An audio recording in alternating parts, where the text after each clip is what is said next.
That has been a game changer for us. I mean, there's this one particular area of our workflow that we identified last year that was such a drag. In this one step, we had 15 different ways of doing this. So by standardizing that this year and putting a software solution in place to make it efficient, it is going to be a game changer for us across the board for every single one of our principals.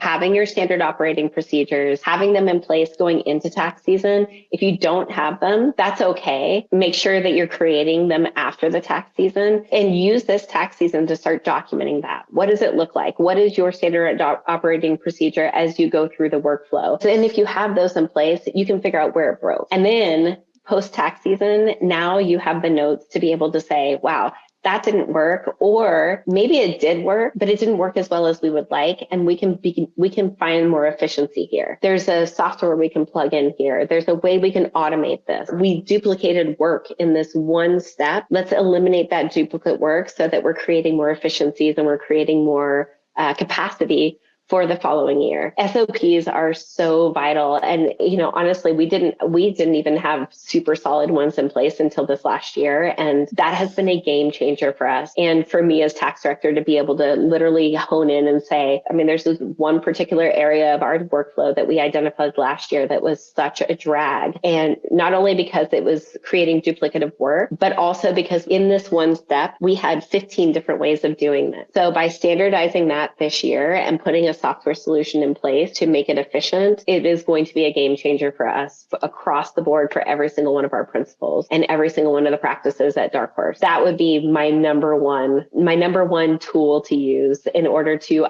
not only identify those areas of opportunities, but fix them going into the next year. It is funny that can be something as simple as email security that can be the bane of a tax season. It's really just about sometimes just making sure the small things are lined up that lead to big results when you have that in place. So continuing on that theme of security and risk, I'm intrigued if there are any other common missteps or scenarios that increase the risks that any of your clients face as they head into busy season and how you try to be proactive in managing those.